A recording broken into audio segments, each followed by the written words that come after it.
പത്തനംതിട്ടൻ്റെ പുതിയൊരു എപ്പിസോഡിലേക്ക് എല്ലാവർക്കും സ്വാഗതം. അങ്ങനെ നമ്മുടെ നാഗേന്ദ്രനാണെങ്കിൽ ഡേവിൻ്റെ അടുത്ത് പറയുന്നുണ്ട് കേട്ടോ, എന്തായാലും നവ്യയാണെങ്കിൽ നമുക്കിവിടെ ആവശ്യമില്ല, അവളാണെങ്കിൽ കുറച്ചും കൂടെ കഴിഞ്ഞിട്ട് അവളെ ചവിട്ടി പുറത്താക്കണമെന്നൊക്കെ പറയുന്നുണ്ട് കേട്ടോ. അപ്പോഴത്തേക്ക് എൻ്റെ അവിയാണെങ്കിൽ ഒന്ന് സ്റ്റാൻഡായി കഴിഞ്ഞതിന് ശേഷം നവ്യയെ നമുക്ക് ചവിട്ടി പുറത്താക്കാമെന്നൊക്കെ ഇങ്ങനെ നാഗേന്ദ്രൻ പറയുന്നുണ്ട് കേട്ടോ. അപ്പോഴത്തേക്കാണെങ്കിൽ നാഗേന്ദ്രൻ ഡേവിൻ്റെ അടുത്ത് പറയുന്നുണ്ട്, എന്തായാലും നവ്യ എന്നൊരു മോഡലിൽ നമുക്ക് കുറച്ച് ദിവസത്തേക്കും കൂടെ മതി, അത് കഴിയുമ്പോൾ പിന്നെ അവളെ മോഡലായിട്ടും എല്ലാം അവളെ ഇവിടെ നിന്ന് ഇറക്കി വിടണമെന്നൊക്കെ ഇങ്ങനെ നമ്മൾ നാഗേന്ദ്രനാണെങ്കിൽ പറയുന്നുണ്ട് കേട്ടോ. അതുകൊണ്ട് നാഗേന്ദ്രൻ പറയുന്നുണ്ട്, എന്തായാലും താനൊരു കാര്യം ചെയ്യുന്നു, ഇപ്പം തന്നെ അവളെ വിശ്വസിച്ച് എല്ലാ കാര്യങ്ങളും വിളിച്ചൊക്കെ പറഞ്ഞതല്ലേ, ഇപ്പം അതുകൊണ്ട് താൻ അവളെ കുറച്ച് അവളെ തന്നെ വിശ്വസിക്കുന്ന രീതിയിലൊക്കെ അവളുടെ അടുത്ത് താനൊന്ന് പെരുമാറുക. കാര്യം അപ്പം അമ്മ തന്നെ ആണെങ്കിലും അവളുടെ അടുത്ത് വിളിച്ച് എല്ലാ കാര്യങ്ങളും പറഞ്ഞിട്ടുണ്ടെങ്കിൽ അബി ജ്വല്ലറിയിൽ ജോലിക്ക് വരുന്നതൊന്നും അവർക്ക് താല്പര്യമില്ലാത്തത് കൊണ്ടാണ് എല്ലാ സത്യങ്ങളും ഇപ്പോൾ പിന്നെ കനക ഇതണക്ക് അവളുടെ അടുത്ത് നവ്യയുടെ അടുത്ത് പറഞ്ഞതെന്നൊക്കെ ഇങ്ങനെ നാഗേന്ദ്രൻ പറയുന്നുണ്ട്. നവ്യാണെങ്കിൽ ഡേവിഡിനെ വിളിച്ച് പറയുന്നുണ്ട്, ഇതൊക്കെ ഞാനാണെങ്കിൽ അബിയുടെ സാമ്പിളെല്ലാം കളക്ട് ചെയ്തിട്ടുണ്ട്, ഇനിയിപ്പോൾ ചന്തുമോളത് എങ്ങനെയെങ്കിലും ഞാൻ റെഡിയാക്കി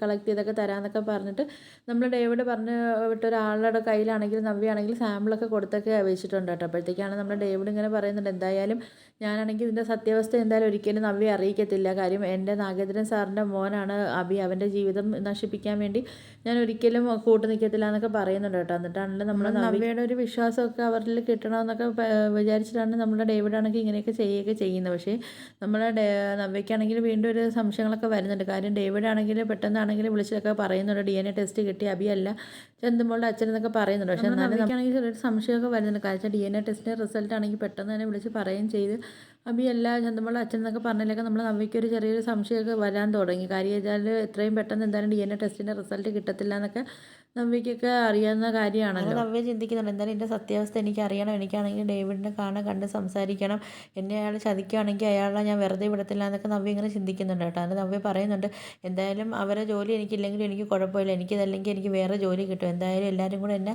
ചതിക്കാൻ വേണ്ടി ഞാൻ ഒരിക്കലും സമ്മതിക്കത്തില്ല, എൻ്റെ ജീവിതമാണ് എനിക്ക് വലുതെന്നൊക്കെ നവ്യ ഇങ്ങനെ ചിന്തിച്ചിട്ടാണെങ്കിലും നമ്മൾ ഡേവിഡിനെ കാണാൻ വേണ്ടി പോകുന്നുണ്ട് കേട്ടോ ഓഫീസിലേക്ക്. അപ്പോഴത്തേക്ക് നമ്മൾ നവ്യ ചെല്ലുന്ന സമയത്താണെങ്കിൽ അവിടെ ഡേവിഡ് ആണെങ്കിൽ ഫോൺ സംസാരിക്കുന്നുണ്ട്. അപ്പോൾ അത് വേറെ ആരുമായിട്ടല്ല നാഗേന്ദ്രനായിട്ടാണ് നമ്മൾ ഡേവിഡ് സംസാരിച്ചുകൊണ്ടിരിക്കുന്നത്. സമയത്താണ് നമ്മൾ ഡേവിഡ് ആണെങ്കിൽ ഇങ്ങനെ നാഗേന്ദ്രനടുത്ത് പറയുന്നുണ്ട്, അനന്തപുരിക്കാരുടെ കാര്യവും അബിയുടെയൊക്കെ കാര്യമൊക്കെ ഇങ്ങനെ പറയുന്നുണ്ട്. അപ്പോൾ നവ്യ ചിന്തിക്കുന്നുണ്ട്, ഇത് ആരടുത്താണ് ഈ ഡേവിഡ് സാർ ആണെങ്കിൽ എൻ്റെ കാര്യവും അബിയുടെയും പിന്നെ അനന്തപുരിക്കാരുടെ കാര്യമൊക്കെ പറയുന്നതെന്നൊക്കെ ഇങ്ങനെ ചിന്തിക്കുന്നുണ്ട് കേട്ടോ. അപ്പോഴത്തേക്ക് എന്താ നടക്കുന്നത് എനിക്കൊന്നും മനസ്സിലാവുന്നില്ല, ഇനിയിപ്പോൾ ഇതിന് ഡേവിഡ് സാറിൻ്റെ കൂടെ ഇതിന് കൂട്ടായിട്ട് വേറെ ആരെങ്കിലും ഉണ്ടോ, ഒന്നും എനിക്ക് അങ്ങോട്ട് നല്ലതുപോലെ മനസ്സിലാവുന്നില്ലല്ലോ, ഇത് എന്നെ ഇവരിനി ചതിക്കുകയാണോ എല്ലാവരും കൂടി എന്നൊക്കെ നമ്മൾ നവ്യ ഇങ്ങനെ ചിന്തിക്കുന്നുണ്ട്. ആ സമയത്താണ് നമ്മൾ ഡേവിഡ് ആണെങ്കിലും നാഗേന്ദ്രൻ്റെ അടുത്താണെങ്കിൽ അബിയുടെ കാര്യം ഇങ്ങനെ പറയുന്നുണ്ട്, നവ്യ ഇതിനൊക്കെ ഇവിടെ വന്നിട്ടുണ്ടായിരുന്നു, എന്നിട്ടാണെങ്കിൽ DNA ടെസ്റ്റ് ഇങ്ങനെ നടത്തണമെന്നൊക്കെയുള്ള കാര്യങ്ങളൊക്കെ പറഞ്ഞായിരുന്നു എൻ്റെ അടുത്ത്, ഇങ്ങനെ എൻ്റെ അടുത്തൊരു സഹായമൊക്കെ ചോദിച്ചെന്നൊക്കെ ഇങ്ങനെ പറയുന്നുണ്ട് കേട്ടോ.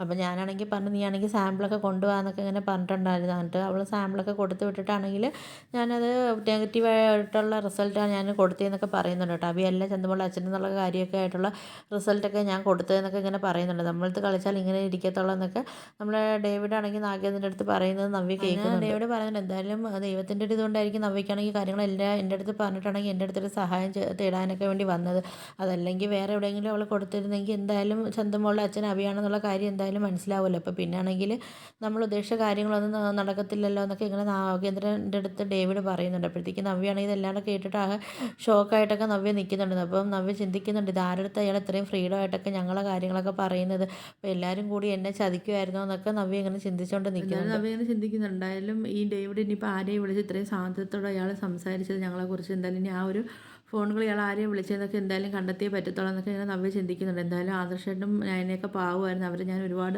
ഉപദ്രവിക്കുകയും വെക്കുകയൊക്കെ ചെയ്തല്ലോ എന്നൊക്കെ ഉള്ളൊരു വിഷമം നമ്മൾ നവ്യ ഇങ്ങനെ ചിന്തിക്കുന്നുണ്ട്. പിന്നെ ആണെങ്കിൽ നവ്യ പറയുന്നുണ്ട്, എന്തായാലും അവൻ എന്നെ ചതിച്ച് അവനെ ഞാൻ വെറുതെ വിടത്തില്ല, അവനിക്കുള്ള നല്ല പണികൾ ഞാൻ കൊടുക്കും എന്നൊക്കെ നവ്യ ചിന്തിച്ചൊക്കെ ഇങ്ങനെ നിൽപ്പുണ്ട് കേട്ടോ. അപ്പോഴത്തേക്കും നിങ്ങൾക്ക് വീഡിയോസൊക്കെ ഇഷ്ടപ്പെടുകയാണെങ്കിൽ ഒന്ന് ലൈക്ക് ചെയ്ത് ഷെയർ ചെയ്ത് സബ്സ്ക്രൈബ് ചെയ്ത് ബെല്ലൈക്കൺ എനേബിൾ ചെയ്ത് ഒന്ന് ഹൈപ്പ് ചെയ്തൊന്ന് സപ്പോർട്ട് ചെയ്യണേ.